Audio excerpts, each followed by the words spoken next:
Welcome to this edition of On the Scene. I'm your host, Tim Kelly. Today we're going to be talking about a restaurant week. Yes, it's back June 22nd to the 29th, and we're going to be coming to you today from Suffolk, one of the restaurants participating in Restaurant Week. Give you a little sneak peek about what they have to offer. Stay tuned. Welcome back to On the Scene. We're coming to you today from Suffolk, one of our great restaurants here in downtown Suffolk, talking about Restaurant Week, which is coming up in just really about a week or so here in June. And with us to talk about this great topic, great time of year for those who want to go out and eat, and everybody loves to do that. We have Kathleen Kelly with the Suffolk Division of Tourism. So let's jump on in. I know we've talked about Restaurant Week before. We always like to go on location, so this time we're at a different spot than we usually have been to kind of spread it around a little bit, find out about different restaurants that are on the tour. Restaurant Week, what in a basic nutshell are we talking about? We are talking about a week of really great restaurants at discounted prices. What we've done this time is we've decided to do away with twice a year because I think we were getting a little burned out with having it so many times during the year, and we were finding that the restaurants were just getting kind of overwhelmed with having to come up with fantastic ideas twice a year. Right. They're so busy. Right. So we talked to the restaurants and we said, would you want to do it once a year? Would you want to do it twice a year? And the overwhelming response was once a year. Okay, great. So what we've done is we've kind of refreshed things. Sure. We've come up with a new logo. Okay. We've got new menu designs. Okay. There's new posters. There's all kinds of good things. Right. And now we're doing it June 22nd through the 29th. Okay. And it's just a really great way for people to check out all of the great restaurants that we have all over the city of Suffolk. And there's 3 different levels that they can choose from, and try a dish that they're kind of been looking to take a try of. And the prices, you just can't be beat. Okay. So. Now, the way the packages are structured with Restaurant Week, again, you don't need tickets, you don't have to pre-buy anything or anything. You go to the restaurant, they'll have a Restaurant Week menu as well as their traditional menu. Right. So again, if you want to order off the menu, that's fine, but of course you'll be paying regular prices for that, but the Restaurant Week menu is structured so you have a couple different categories, usually an appetizer, an entree, a dessert, and drinks are usually separate than the actual food. Drinks and gratuity are excluded from the deal. Okay. But yes, it is exactly what you said. It's an appetizer, an entree, and a dessert. Got it. With minor exceptions. Sure. Some of the deluxe menu options, they will skip the appetizer just because, it's such a great deal for a $10 lunch. Right. That's just so much food for $10 I understand. that sometimes they'll skip the appetizer. Okay.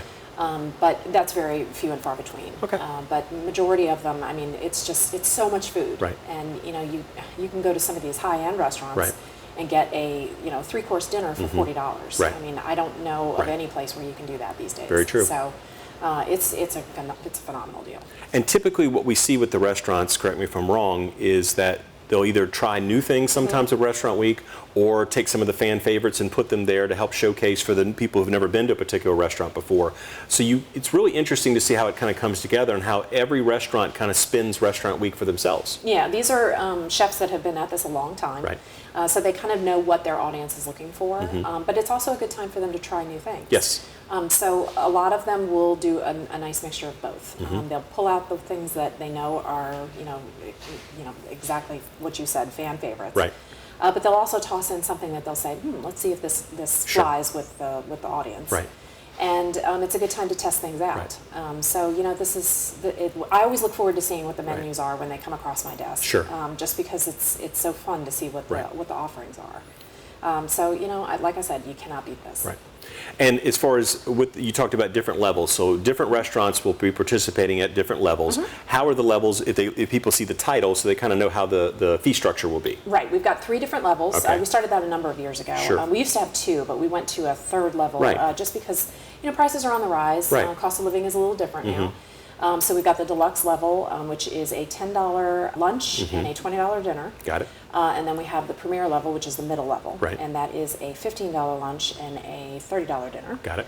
And then there's the ultimate level, which is a $20 lunch and a $40 dinner. Got it. And as a caveat to that, we have started in the last year or so allowing the restaurants to do breakfast on the deluxe level. Nice. Okay. So that's the only level where we allow a breakfast offering. So that was for $10 also. So that's been starting to become a little bit more popular. Right. A couple of restaurants have decided to kind of add that in. Okay. So So for the participating restaurants, you show up just like you normally do. Now, I know some will need reservations, some won't. Yeah. And I would note, it's a good time to throw this in, the fact that there is a Restaurant Week website. Yes. So again, it lists the restaurants, will show you the menus, so you can get a chance to kind of maybe do a little bit of exploring before you go out and about. And certainly if you want to try to hit one restaurant one day for lunch, the next one another night or whatever, it's a great time to kind of plan out your week Yes. of possibly eating out. We want to encourage you to certainly support local businesses, and that's what we're attempting to do through this process. But you show up to the restaurant. Again, there is a Restaurant Week menu, and generally within the appetizer, the entree, and the dessert categories, you have options within there that you can kind of pick and choose and build your own offer there, which again is the reason maybe you might want to check out the website before you go, so you kind of have a little familiarity about what you're stepping into, for the sense of knowing, okay, this is what I can do and whatever, and certainly they can talk with you when they're there about how the options are configured or whatever. We kind of like to refer to it as your plan of attack. Right. When you go in, if you've visited the website or also our Facebook page, That's right. Mention that because we put the menus up there as Correct. well. If you're familiar with the menus, you kind of know a little bit, what is being offered, but you don't have to. Got it. If you just know the name of the restaurant that's participating, you can go in and say, I hear you're doing Restaurant Week, show me what you got. Right. And your server will help you through the process. So you really can't go wrong, even if you haven't visited the website. Correct. But I should tell you that URL is SuffolkRestaurantWeekVA.com, Okay. and it's also the same on Facebook. Perfect. So simple to find. And we try to keep that as updated as possible, and we do run some Facebook contests. I was going to ask you about which that. are very popular. Yes, so be looking for those. Yeah, people love those. Right. So, and we usually run those starting a couple of days before the promotion starts, and then all throughout the promotion. And it's just a great way to kind of, get your hand in there, and you just answer a bunch of fun questions. And what do we talk about? Gift certificates for some of the restaurants that participate? Right. To the participating restaurants that are usually good for either 6 months or a year out from the date of issue. And those are extremely popular. Right. So, and lots of fun things. Right. Just tell us, your craziest cooking story and things like that. Yeah. So, keep it simple. Well, I like that. And then, of course, again, Restaurant Week, it really benefits two categories of our population, if you will. You have the restaurant owners and the people that work there. So that's one group that are certainly getting the fact that people are coming out, trying new places, or maybe going back to old places they haven't been in a while, which is a great opportunity to do so. But more importantly, it's really for the customer. Right. So again, it's a way to help them remember or learn where the restaurants are. And we're not talking just in downtown Suffolk. They are spread throughout the city of Suffolk. Yes. So again, when you look at the Restaurant Week site, you can probably find one that's close to you or not too far away, as the case would be.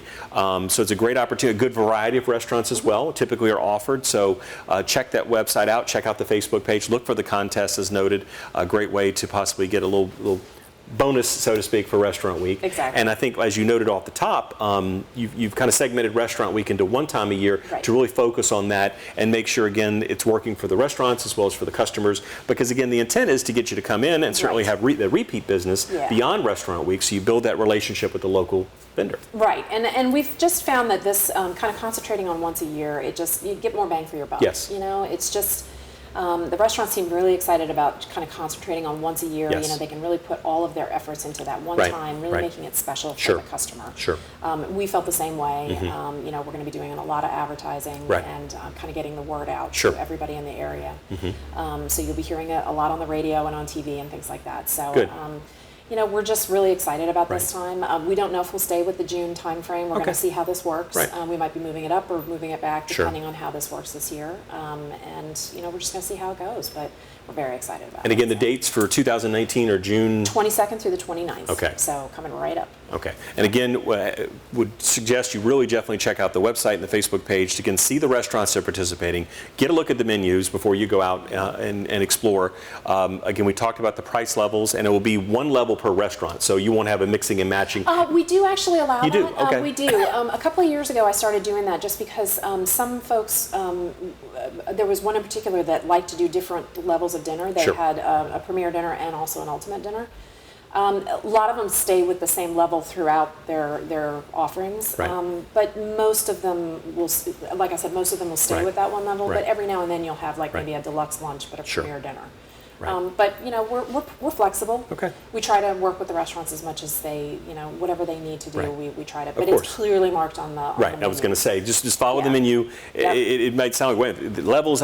Yeah. When you go into a restaurant, they have the menu. You can certainly see on there as far as how the offerings are structured. You see the price point as far as established for that. And again, it's one price for the appetizer, the entree, and the dessert. You said in some instances, on the ultimate level, I believe, they don't offer an appetizer necessarily, but they're focusing on the entree and the dessert. So that's actually the deluxe. Deluxe. I'm sorry. I misspoke on that. Okay. Yeah, great. it's tough to keep it in when you're not. But when you're visiting the site, they'll have it really set up and nice and easy. Yeah. It's mainly just really picking where you want to go. Yeah, so really pretty just much boil it down that way. As long as you show up and just say, feed me, that's pretty much what they're going to do. Is they're going to give you a great experience, and hopefully you'll have a fantastic time, and you'll be ready to roll for the next time. So, and you might even want to come back repeat times. And that's the point. Yeah. It's 8 days. Right. So you can come back every single day if you want. Got it. Yeah. And of course, the great thing as well is the fact that it's showcasing the great local restaurants. I mean, we have a wide variety of restaurants, some national chains or whatever, but we're focused on the locally owned and operated restaurants here. So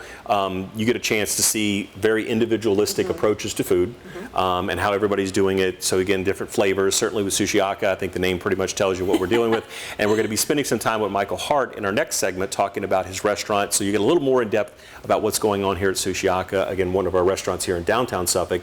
But as I noted, Restaurant Week is taking place across the city of Suffolk, so it's not just focused on the downtown. So geographically, you're covered. Yes, absolutely. A lot of restaurants are in the downtown area, but we do have several that are up in the northern area. Correct. And we do have some what I like to call the middle area. Correct. That just, we've got them everywhere. Right. So just definitely check that website and our Facebook page. Give us a call. We're over at the Suffolk Visitor Center. We've got a staff that is very well versed in this and can talk you through whatever you need to do.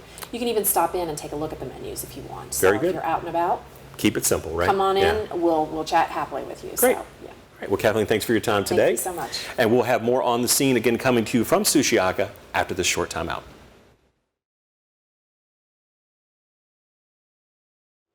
Welcome back to On the Scene. We're joined now by Michael Hart, who's a chef here at Sushiaka, to tell us about everything that's happening here, as well as talk about his personal experience here with Restaurant Week. So, Michael, thanks for your time today. Yes, sir. When we talk about sushi, how would you describe what you do here at Sushiaka and sort of how your menu structured and your philosophy on the food, the type of food that we're going to be talking about today, I should say? Well, here at Educate us a little bit, I'll do my best. Yeah, okay. Here at Sushiaka, we don't have as much of an expansive menu as some other places. We like to focus mainly on getting exotic fishes from really all over the world. Japan, South America, Europe, and that's where we gear ourselves towards. Less of the fried rolls and cooked things, but more on the fish itself. So if someone comes in and maybe they really don't know a whole lot about sushi as a general concept, and again, I'm being very broad-based when I say that, certainly you can work with them to explain to them what's on the menu, and kind of talk with them to kind of find out what's going to be the best experience for them? Yeah, so we do have a full kitchen. Okay. So we can cater to people that don't want raw fish at all. Right. But also, some of our rolls do have cooked items inside of them, but we don't fry the whole roll. Got it. So somebody coming in that's never had sushi, we can get them started with either a California roll, which here, rather than the crab stick, which you see at most places, we actually use fresh lump crab meat. Nice. And also one of our most popular rolls, believe it or not, has seared beef tenderloin in it. Okay. All right, so pretty broad base then. Since you talked about the menu, what is your personal experience? So tell us about how you career-wise have gotten to where you are here. This is your life. This is your life. Of course, as some people know, we were here in downtown Suffolk for 6 years. Right. And then in 2012, I got a pretty phenomenal job offer to go move to Philadelphia. Nice. And work for Iron Chef Morimoto, which was, this is my life. That was the life-changing experience. Right. I was exposed to new techniques, fish I had never seen before, and really the overall food scene in Philadelphia is pretty tremendous. How have you incorporated that into what we can experience here at Sushiaka? I would say 80 to 85% of what I do now, as opposed to what I did before, comes from that experience. Got it. But still, some things that were tried and true before, we still do here as well. Got it. Now, do you have the opportunity to experiment a little bit here? You talked about, certainly bringing in fresh items, so I assume that gives you the opportunity to you might have a static menu in some respects, but maybe kind of branch out some things, try some things? Our special board, sometimes it can be a little lengthy. We do actually have a local farmer that grows exclusively for us. Okay.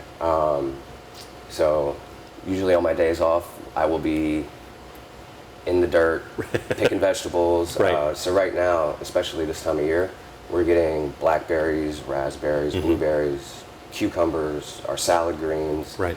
And so that's all local. Nice. So us being able to have Suffolk grown vegetables paired with fish from all over the world is really kind of the niche we're going after.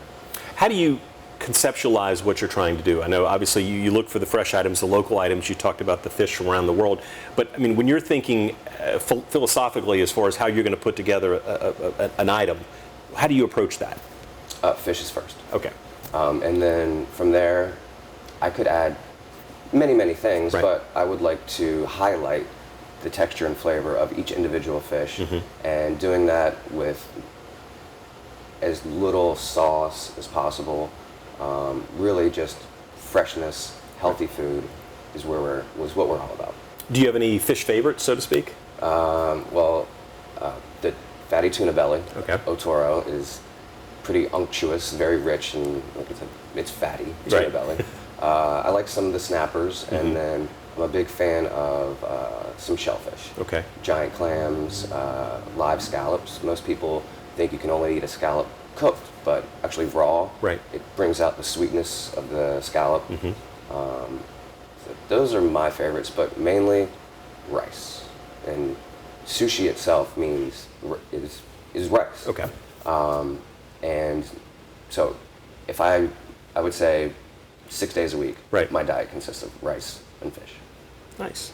So certainly we can see that impacted on the menu as far as what you offer here. And also, again, you talked about the specials, which is something that's nice to know that as far as, you might come in one day, it's one thing, and we're changing things out, kind of keeping things fresh, pardon the expression, as far as we're talking about fresh foods and fresh items, but also keeping it fresh as far as what's going on in the menu, correct? Absolutely. Yeah. But also, some of our regulars know that we have an off menu. A lot of things that maybe it's not on the special board, it's not on the menu, but I have a lot of people, hey, can you make that thing you made last month again? Right. As long as I get some sort of idea as what they're talking about, Correct. we can usually execute it. Got it. So do you feel like people maybe who have never been to Sushiaka before, sometimes it is a bit of an education process so they understand it kind of for sort of what you're doing and how it works and what they maybe want to kind of dip their toe into the water speak with? I think in a generalized look at it, Right. the public itself, more and more as time has gone on, Right. knows sushi. Got it. To an extent. Right. But we like to take maybe what they know and add a little bit of flair to it. Like I said, maybe just a fish that they've never seen before, Right. where some other restaurants for a whitefish will do a rockfish or a flounder, while we're doing opali, we're doing a grunt fish, alfonsino. So Friday night, Saturday night is usually when I get my exotic fish in. Right. So it can be, I think it's pretty eye-opening to some Yeah. people. Nice, nice. Well, of course, we're here today to talk also about Restaurant Week and sort of your philosophy on when you approach putting together your menu for the Restaurant Week portion. Of course, you're offering your full menu at the same time. Sort of how do you kind of blend the two and work to get a Restaurant Week menu together, especially considering the fact that you may be bringing in people that have not been here before, but certainly bringing back some of the regulars as well? Well, since we're bringing in people that have never been here Right. before, and we're still relatively new, we've been open about a year and a half. For the Restaurant Week menu, I like to use things that are on our menu. Right. But when you pair the appetizer, the entree, and the dessert, normally what would be maybe $45, $50. Right. Now, the Restaurant Week price has been discounted. Right. So it allows us to highlight what we do every day to people that have never been here before. Correct. And of course, we want to remind everyone, just because you come into the Restaurant Week, you're not just limited to just ordering off the Restaurant Week menu. That's a fixed price and certainly established that way, but you have the regular menu and the specials that they can also kind of tap into as well, correct? Well, absolutely. Right. And last year, during Restaurant Week, we would have people that, say for instance, they would come in and they would get the 3 courses. Right. But after their entree course, they'd say, wait. Before dessert, can I try that one thing? Sure. So you're not stuck in just the I 3 understand. courses. Right. We can supplement other things to try out. Correct. Very, so you guys are very flexible here. Yes. I guess is a good term. But Just to tap back into, and I use the word loosely, the misconceptions of what people think, some people think. I know you said maybe the American public could get a little more educated, has become a little more educated about sushi and sort of what it's all about and how it, and the sort of the structure of how the dishes come together. But people think, well, I'm not going to eat raw fish. But you mentioned there are other ways to kind of get into, if you will, the sushi culture, so to speak, and kind of, okay, I get what's going on, and then you could kind of explain and work them through that, right? Mm-hmm. Yeah. Not everything sushi is raw. Right. The shrimp is cooked, Right. octopus has been cooked, and we do our octopus in-house. Mm-hmm. And then, like I said, we do a few rolls that have like cooked items inside, Right. but that's not our main focus. But when people come in for the first time, we can definitely steer them Perfect. and guide them and Good deal. get them educated. Perfect. Now, you talked about the freshness of your ingredients and the flavors that it brings out in some ways in different combinations or just even standalones. Talk about kind of how you approach, and I know we touched on this a little bit already, but blending things. I mean, I know you said fish is first, correct? Correct. So that's your base, if you will, and then you're going to operate around that. But how does that work? And I'm not trying to say, let's give a cooking lesson here or talk about, tell us everything, but how does that work on blending those together? I mean, is it trying to trial and error on your part as far as figuring out what this really works well together, or how do you go about that? Trial and error is fun, because even in error, Right. it's still pretty fresh ingredients Right. that go together well. Right. One thing I like to do, especially when pairing fish, is, so the fish may be the main focus, but take a simple ingredient like a potato. And if I'm going to add that in, I don't only want to do a potato chip or boiled potato. If I can do two different techniques on one ingredient and Right. incorporate it in, that's kind of what I like to do. Nice, nice. Well, Restaurant Week, of course, is coming up June 22nd to the 29th. And again, right here, not just in downtown Suffolk, certainly Sushi. We haven't mentioned Only it. downtown. Again, this was his time, and this is sort of his infomercial here. What is street address? Where are we looking at here with Sushi? 116 West Washington Street. And what are your operating hours, days you're open? We do Tuesday through Saturday. Dinner service starts at 4. Okay. And during the weekdays, we tend to close around 9:30, and Okay. weekends are a little bit later. Right. And then we do a lunch service from 11:30 to 2, Wednesday, Thursday, and Friday. Got it. And also we do some things outside of the restaurant. Okay. For instance, this past Sunday we were down at the Brick and Mortar Brewery, and we did sushi burritos. Oh. It's kind of a trend and a fad that Right. we don't do here. Okay. But when we go out and we want to have a little fun with Yeah. things, we'll do a sushi burrito. Nice. Funny enough, we did barbecue sandwiches, but Asian inspired. Okay. And raw oysters. We're going to be doing a collaboration with a brewery in Newport News on some different beers. Got it. And yeah, so the whole restaurant even started as a pop-up. Right. We did a few things. We did a dinner in Portsmouth, we did a dinner in Norfolk, and one in Franklin. And through that, the opportunity arose, and Right. now we're here. Awesome. Well, again, thanks for taking time with us today. We appreciate it. Absolutely. Certainly want to encourage everyone to come out to Sushiaka, not just during Restaurant Week, but year-round. And certainly, if you have any questions, look for Michael here. Certainly, he and his staff will be able to help you. If you've never been to Sushiaka before, kind of guide you through the menu a little bit. You've been here before, you know how these work. And again, work with Michael and his staff to make your dining experience a very special one. That would do it for this edition of On the Scene. I'm your host, Tim Kelly. We'll see you next time.